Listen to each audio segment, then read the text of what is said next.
Welcome back to Academics Anonymous. I'm sure you've all been told college is a necessary stepping stone to success. Ironically, for far too many graduates, college is actually the single worst decision they ever made. And since it's considered taboo to go against the mainstream belief on this issue, I've decided to dedicate a video providing you with 10 compelling reasons why you should not go to college. Starting off at number 1, the dropout rate. The data shows that almost 40% of university students drop out. As you already know, partial completion of college without obtaining a degree generally doesn't help a person's resume, but the debt accrued during this time still has a negative impact on their quality of life. Rather than blindly following the traditional college route, it's worth considering other paths like trade schools, certifications, or entering the workforce directly. These alternatives often have lower financial risks and can lead to solid career opportunities without the burden of student debt or risk of an incomplete education.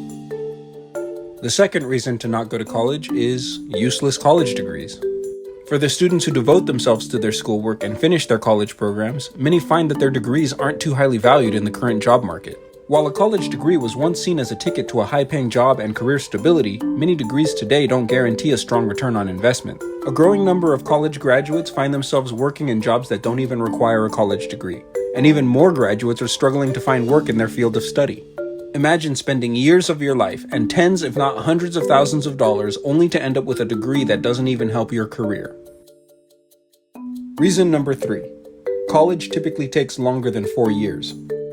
Despite most undergraduate programs being advertised as 4-year degrees, less than half of students graduate within 4 years. It's not uncommon for students to take up to 6 years. Several factors contribute to this extended timeline, including things like changing majors, financial challenges, part-time enrollment, and external responsibilities like work or family obligations. These challenges often make it difficult for students to follow the traditional 4-year path to graduation. Chances are, if you go to college, you'll be there for longer than 4 years. And that's not to mention if you're considering graduate school. And the next reason, opportunity cost. One of the biggest overlooked reasons to reconsider going to college is the opportunity cost. Basically, the opportunities you give up by attending school for 4 to 6 years instead of pursuing other paths. While you're in college, you're missing out on several years you can devote towards gaining valuable work experience, career advancement, and financial earnings. Someone who skips college could commit that same time towards gaining valuable skills, building their network, and climbing the career ladder. And this can be done in industries where hands-on experience is more valuable than a degree. Imagine if you invested the money that would be used to pay for college and saved even more by working a regular 9-to-5 job during those same years. That money would more than make up for the supposed financial gain that people receive from earning a college degree. Ask anyone who knows anything about investing. Time in the market is the most important factor.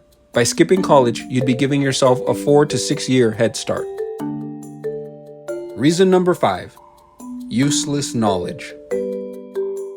Many colleges just teach theoretical knowledge that has limited application in the workplace. Industries evolve faster than college curriculums. By the time students graduate, the knowledge that they've gained may already be obsolete. The real-world skills that employers seek, like digital marketing, coding, or sales, are often learned outside traditional academia, through online courses or on-the-job training. College students are often required to take general education classes in subjects like history, literature, or social sciences that have little bearing on their chosen career paths.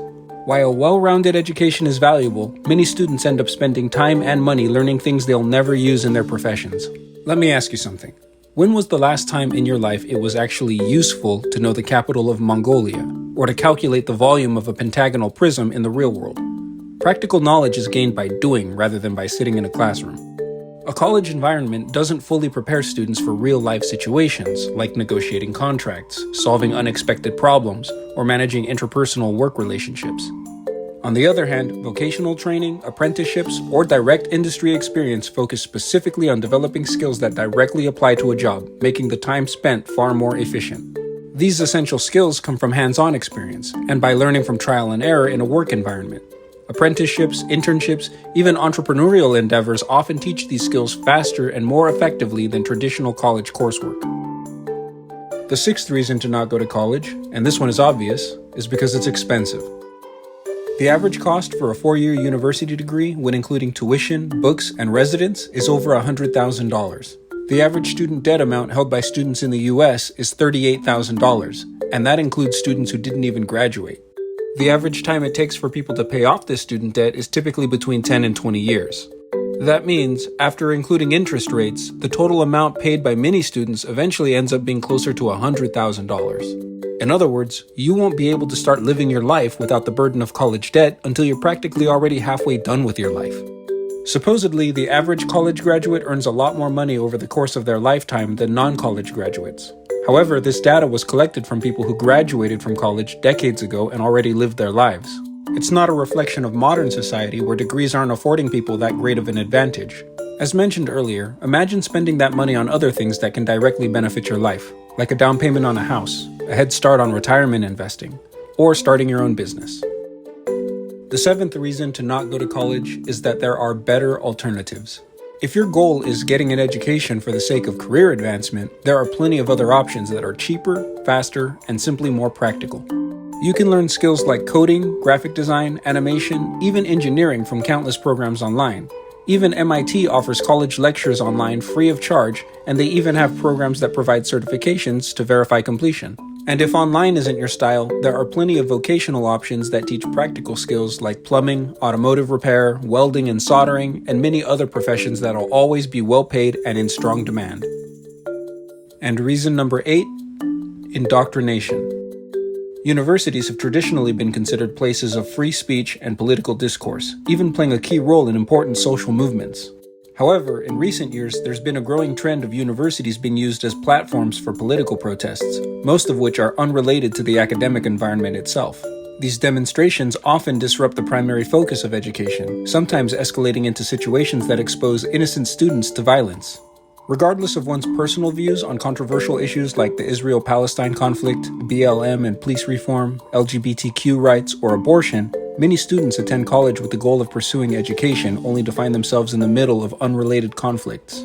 Concerns have also been raised about university professors utilizing their academic positions to promote their own political or religious ideologies in the classroom, sparking debates about academic neutrality and the appropriate boundaries between education and advocacy.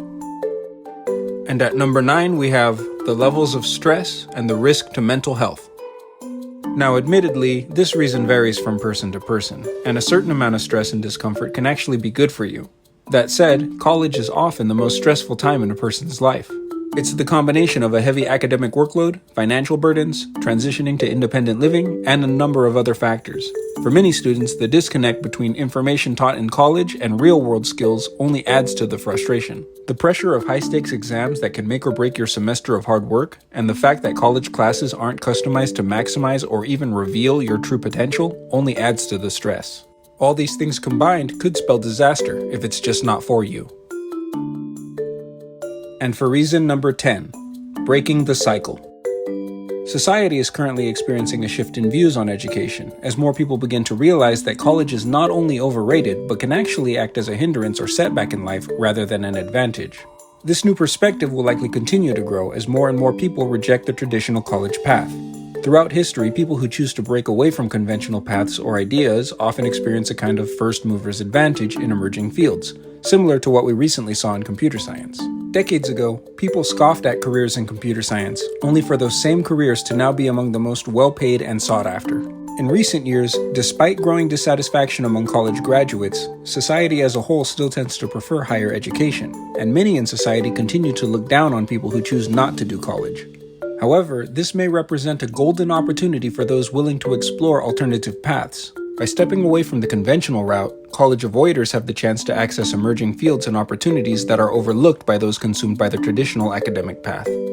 These individuals have the chance to be at the forefront of industries or approaches that are currently underappreciated or unnoticed. More importantly, college avoiders have the unique opportunity to redefine success, proving that a college degree is not a prerequisite for achieving career fulfillment, innovation, or financial stability. By doing so, they could be the pioneers of a new era, demonstrating to society that alternative educational and professional pathways can lead to equal, if not greater, levels of success.